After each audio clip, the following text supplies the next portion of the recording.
Hi YouTube, this is going to be a partial review on the Panasonic FV-08VQL6 ventilating fan for a bathroom.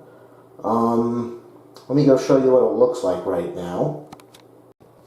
That is the fan. Okay, this is the light. It comes with an LED light. I'm going to turn on the fan now. That's the most important thing. This has a 0.3 sones, I think it's SONES, a 0.3 sones sound level, which means it's one of the lowest that you can buy. The quieter the fan, the more expensive it is. The average bathroom fan runs maybe, if you spend a lot of money, maybe 0.7 or maybe 1.0. Every time the number goes up, every time the number doubles, the sound doubles, I believe that is. Okay, so I'm going to turn on the fan right now.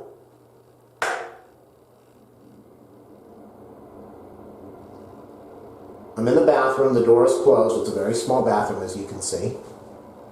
And you can barely hear the fan running. Mostly what you hear right now is air circulating. You're not hearing the fan. You're not hearing the fan blades. It's extremely quiet. Not the easiest install. I had somebody do it for me mainly because I didn't want to be cutting into a ceiling of a place that I could damage and cause a lot of property damage to. What they did is this was mounted, on the right side it was mounted with 2 screws to the stud. Then on the left side over here there were brackets that connected to the other side of the fan, and those were drilled into the side of the stud next to it. Not a hard install. It definitely needs a lot of work to install. A huge hole was cut in the ceiling to be able to mount this thing, get the tools in there, get the drill in there to be able to tighten down the screws. So a large area of the ceiling was cut out, and then they replaced all the damaged drywall with new drywall, patched it all up, painted it, and you really can't tell. Okay, and with this fan, it does have, it's not your standard old style fan that just blows air. This exhausts air outside, so it's got a 4-inch hose that connects to a 4-inch piece of ducting that connects over to the corner over there inside the ceiling, and it's drilled on the outside of the building to vent the air. Again, extremely quiet, as you can hear. So I'm going to turn off the fan. It comes with a night light, which you can run if you want. Okay, I'm going to shut off the light now. That's the night light. Adds a little bit of light to the room. Enough. The door is closed in here, so yes, I'm painting. The door is closed, so you can see the night light is good. It does light up the room, and it's extremely low power, so you could run this the whole night if you wanted to. When you turn the light on, night light shuts off. I'm going to turn the fan on. Okay, now let me show you what we've got here.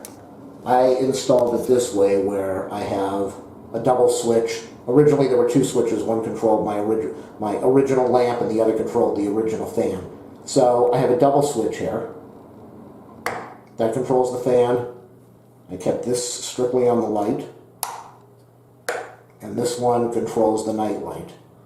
If you don't like that, you can also buy expensive switches from them that cost about 30, 40, 50 bucks, where you have everything in one switch panel, and it will have the fan and the night light and the regular light. And you can also buy switches that will have a timer built in that will control how long the fan stays on. If you go with the more expensive models, you can get modules that are built into this unit over here that will detect humidity, and when it detects humidity, it will turn the fan on. When the humidity is off, the fan will go off. When the humidity is low, the fan will go off. There's a lot of different modules you can buy if you want to spend a fortune of money and have the bells and whistles. This cost me under $2 buying it online at the Big A. It was a reasonable price, and the install was definitely not cheap. It was extremely expensive. But again, it's not an easy install. It required a lot of cutting into the ceiling. I had a lamp that was over here, a huge lamp that they had to pull out and patch up the ceiling. I had a huge fan over there that they had to pull out and patch up the ceiling.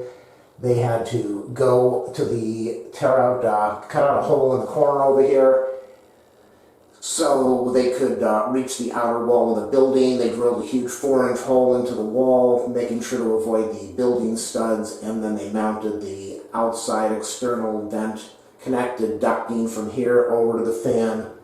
They were able to use the additional the wiring that was in here, and it was definitely not cheap to do this. If you do it yourself, if you own your home and you do it yourself, it's a huge project, but it's really worth it. The guys who worked on this thing know what they're doing, and between cutting out the ceiling, mounting everything, going outside, putting in the vent, connecting the ducting, patching everything, putting new wallboard in to patch everything up, patching the wallboard, taping all of it, putting the compound on, sanding it down, putting a second coat of compound on there, sanding it down, putting a base coat on the or a primer on the ceiling, and then a base coat, and letting it dry all in between a couple of days. This is not an easy project. It's not a hard project. If you own your own house, like I said, and you wanted to tackle it, it's doable, but it's not a simple project at all. Even if you have experience doing this, which the person did, a huge job. Well worth the money, extremely quiet. Make sure you do a thumbs up, a subscribe, a like. If you like my videos, go to my channel page, click on the support this channel and donate if you want to. Throw a few bucks into the account. I'd appreciate that. Again, this is a review of the Panasonic FV-08VQL6. You can see over there, less than 0.3 zones, 80 CFM. They sell 150 CFM, but in a regular bathroom, I mean, seriously, how much air do you need to blow out of the place? So, and it's going to make a lot of noise. Even though they say 0.3 zones, when you're pulling 150 CFM, I think it goes up to 0.7 zones, which is double the audio. It's got a fluorescent lamp in there, self-ballast, and it's just a really cool thing. So you can see over there, it's got two 13-watt bulbs, and the night light is very awesome. I recommend it. Well worth the money. Definitely not a cheap thing, but well worth the money. And once you put it in, you'll be happy. That's my review.